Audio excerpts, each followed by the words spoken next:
Assalamualaikum warahmatullahi wabarakatuh. Sebelumnya, perkenalkan saya Andika Setiawan dengan NIM C1L023034. Di sini saya akan menjawab terkait dengan analisis sistem ekonomi digital dan perannya dalam perekonomian. Yang pertama terkait dengan perbedaan antara sistem ekonomi digital dan sistem ekonomi konvensional. Sistem ekonomi digital merupakan sebuah transformasi baik secara teknis maupun non-teknis pada sistem perekonomian, di mana seluruh aktivitas sistem perekonomiannya dilakukan dengan memanfaatkan teknologi informasi dan komunikasi. Dalam kegiatannya, pelaku ekonomi memanfaatkan berbagai platform seperti e-commerce, vintage, dan big data untuk meningkatkan efisiensi kinerja, memperluas jangkauan pasar, dan mempercepat proses transaksi. Sedangkan ekonomi konvensional merupakan sebuah sistem ekonomi yang sudah ada sejak manusia melakukan kegiatan ekonomi, di mana secara definisi ekonomi konvensional ini adalah sebuah sistem ekonomi yang dijalankan dengan cara-cara tradisional dan kegiatannya lebih banyak dilakukan secara fisik dan bertemu langsung, serta adanya ketergantungan terhadap sumber daya manual. Perbedaan-perbedaan yang mendasar antara kedua jenis ekonomi tersebut adalah yang pertama adanya transaksi.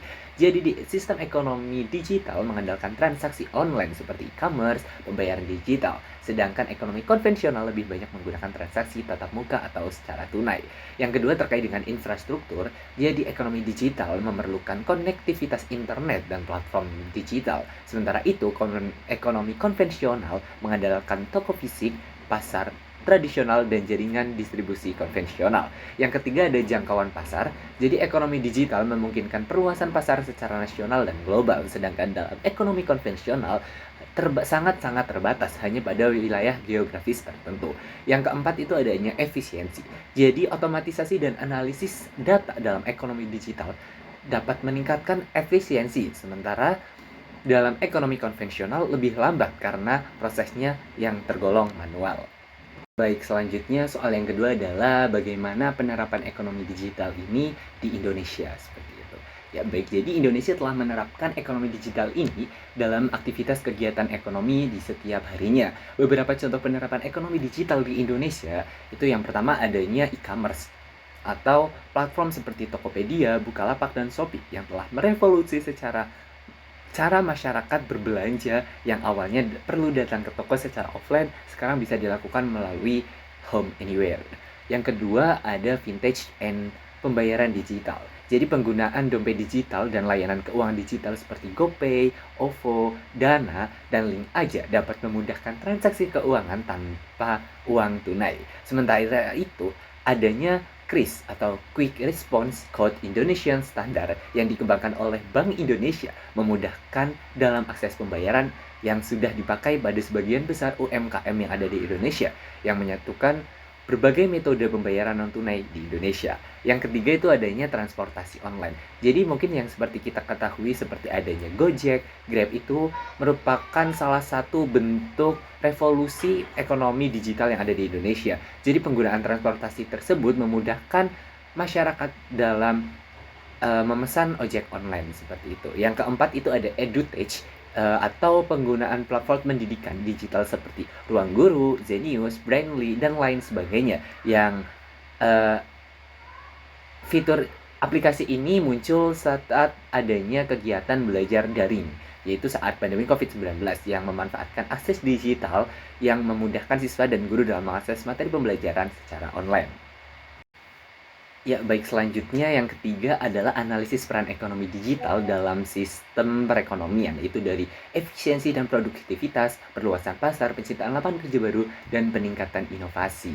Ya, jadi ekonomi digital memiliki peranan penting dalam mendorong pertumbuhan ekonomi modern terutama di Indonesia. Kontribusi ekonomi digital ini sangat besar terhadap efisiensi, produktivitas, perluasan jangkauan pasar, pembukaan lapangan kerja baru, serta peningkatan inovasi. Dalam aspek efisiensi dan produktivitas, memungkinkan proses bisnis berjalan lebih otomatis, percepatan dalam analisis data, dan biaya operasional yang dapat dipres.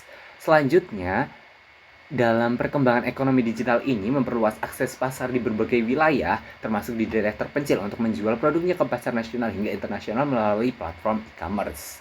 seperti itu. Selain itu juga, kehadiran ekonomi digital turut mendorong terciptanya inovasi karena persaingan dan kemajuan teknologi mengharuskan pelaku usaha untuk terus berinovasi baik dalam hal produk maupun model bisnis. Contohnya kayak perusahaan vintage seperti Dana dan OVO yang terus mengembangkan layanan keuangan digital untuk menjangkau masyarakat yang belum memiliki akses ke perbankan formal. Berdasarkan laporan Economist 2023 yang dirilis oleh Google, Temasek dan Brain and Company, Indonesia diprediksi akan menjadi pasar ekonomi digital terbesar di Asia Tenggara.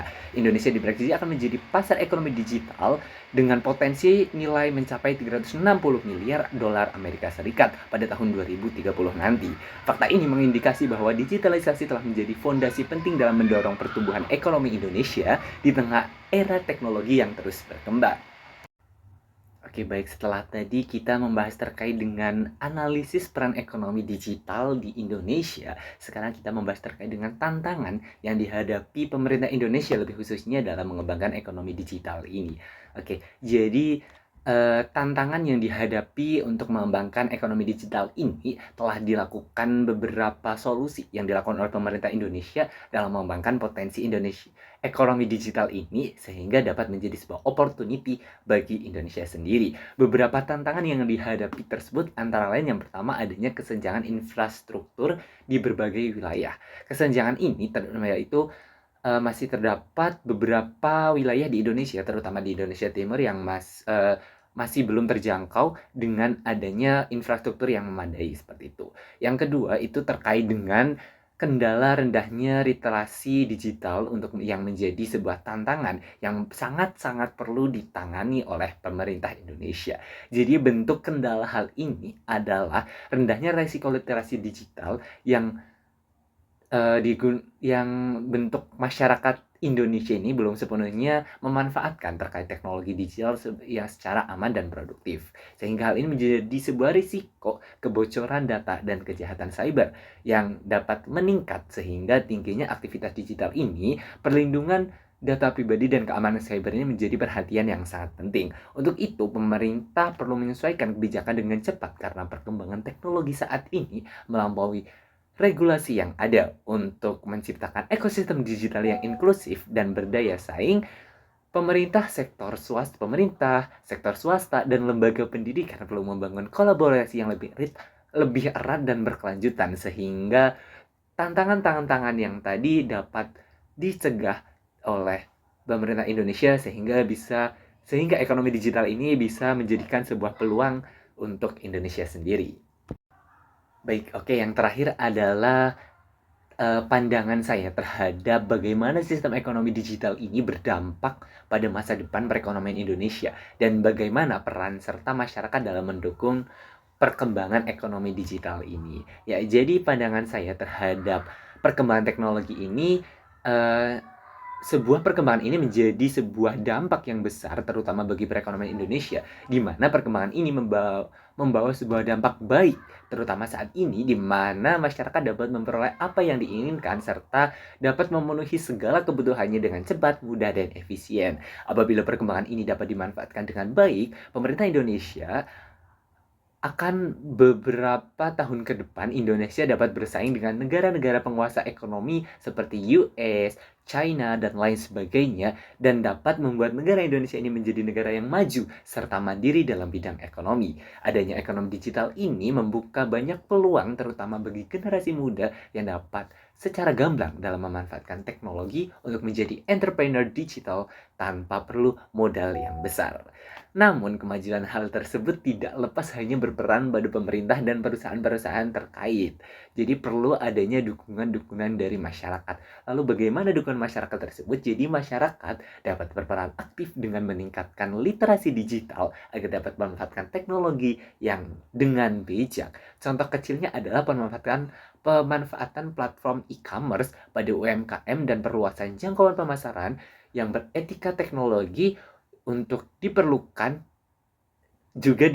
untuk menjaga kehormatan sesama pengguna di dunia maya. Contohnya adalah kita perlu adanya beretika teknologi terutama dalam dunia maya seperti itu. Baik, mungkin cukup sekian dari saya. Mohon maaf apabila ada salah kata maupun perbuatan saya selama pembuatan video ini.